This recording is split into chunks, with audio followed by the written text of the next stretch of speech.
Hello, everybody, and welcome to World Talks, where every word matters here on TVP World. My name is Don Arleth. As we continue our post-European election coverage, we turn our attention down to Bulgaria, where the country recently held national parliamentary elections along with European ones. Now joining me to discuss the results and potential for coalition building is Maria Simeonova from the European Council on Foreign Relations. Hello, and thanks for joining me today on TVP World. Hello, and thank you for having me. Yes, now Citizens for European Development of Bulgaria, or GERB as it's known by its acronym, won the national elections with almost 25% of the vote. However, they still need at least two coalition partners. In your opinion, who are they likely to align with, and what type of policies do you think they will pursue?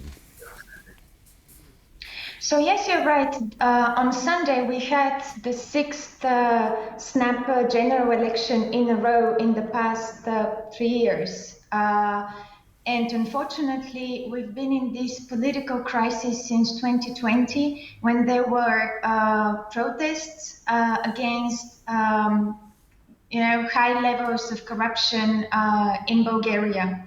So those 6 elections led to something that we didn't witness in the previous snap elections, and namely the biggest difference between the first and the second political formation. As you said, the party GERB, a former Prime Minister Boyko Borisov, who governed Bulgaria until 2021, is the big winner, and the difference between him and the second and the third parties more than 7-8%. This is something that we didn't see in the past elections, and this is something that speaks about the necessity to finally form a government led by GERB, with the strong political figure of Boyko Borisov. In the end of the day, he was prime minister for around 12 years. But it's very important to mention that the results are such because we also witnessed we witnessed record low turnout, and the most affected political formations from this low turnout are indeed the most reformist and most pro-European party or political formation, where we also have the party of former Prime Minister Kirill Petkov. Before the elections, there were signs that GERB might find a coalition partner in the face of the movement for rights and freedoms, which came second. But nevertheless, they still lack a few seats, a few MPs, in order to reach a majority of 121 in the parliament. So those few votes could come from one of the smaller parties, but I don't believe that there is any chance that the reformist, pro-European, centrist coalition, We Continue to Change Democratic Bulgaria, will support any government led by GERB. Right now, Borisov is likely not to be the next prime minister, even if he's successful in building that coalition. Is there any idea of who could be a prime minister? Would it potentially come from maybe one of the smaller parties, or would it come from GERB itself? As I said, this big margin between GERB and the second and the third parties basically necessitates, for GERB to have the strongest ministries, and it's logical to have the prime minister post as well. It's still unclear. There have been a few days where the political parties were silent, and here GERB was silent as well. I must say that during the campaign, there were signs that Borisov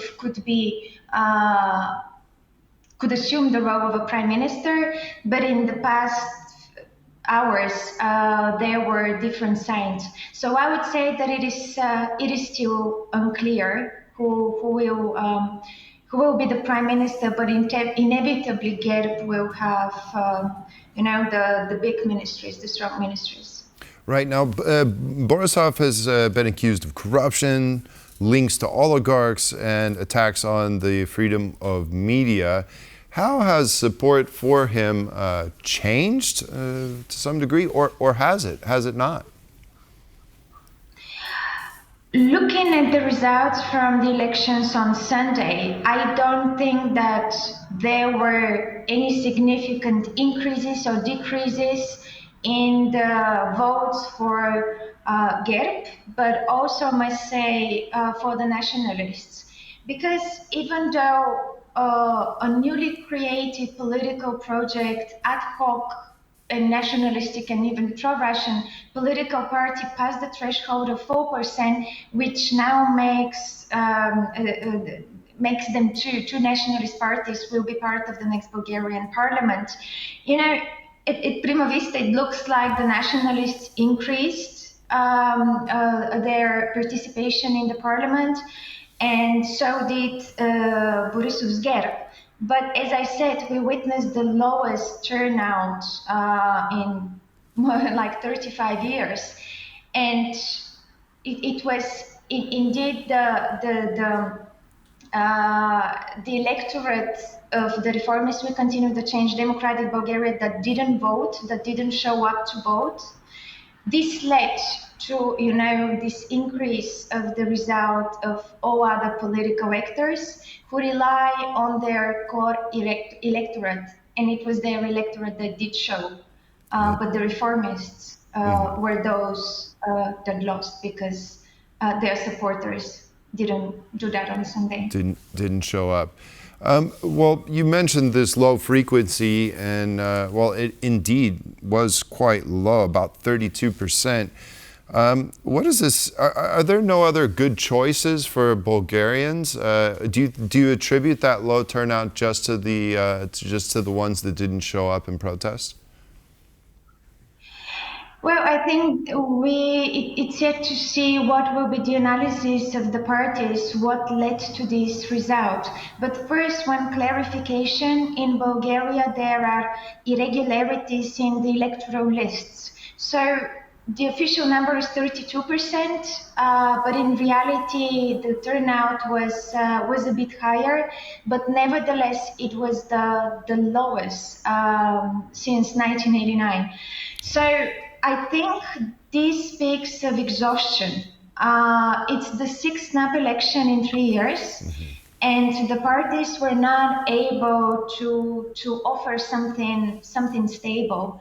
After the fifth snap elections in April last year, there was this unprecedented attempt with a rotating prime minister, because after 5 elections, it was clear that the only scenario was for the two biggest parties, but also the two biggest rivals, to come together in some kind of a coalition. And it was We Continue the Change Democratic Bulgaria on one side, and the Citizens for European Development of Bulgaria, Boyko Borisov's GERB. Those two parties got into some kind of a coalition. The prime minister was supposed to rotate in 9 months, and the post was supposed to be in the hands of GERB, but the negotiations between the two sides failed. So I think this is the way of the citizens to say that they're exhausted, and I think this even puts more responsibility to the current parties in the context of the current constellation to offer something stable.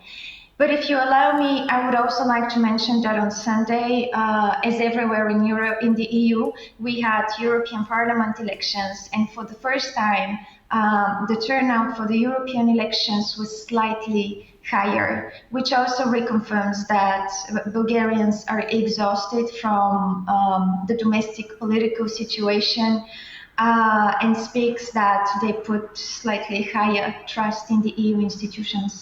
Right, that is absolutely fascinating that more people turned out to vote in the European Union elections than the own national elections. And sticking to the national elections, I guess we're going to have to follow these developments as they come along and perhaps see whether they're going to be more snap elections or whether a stable picture will pan out. Maria Simeonova from the European Council on Foreign Relations, thank you very much for joining us today and explaining the dynamics of Bulgarian politics. We appreciate it. Thank you for having me.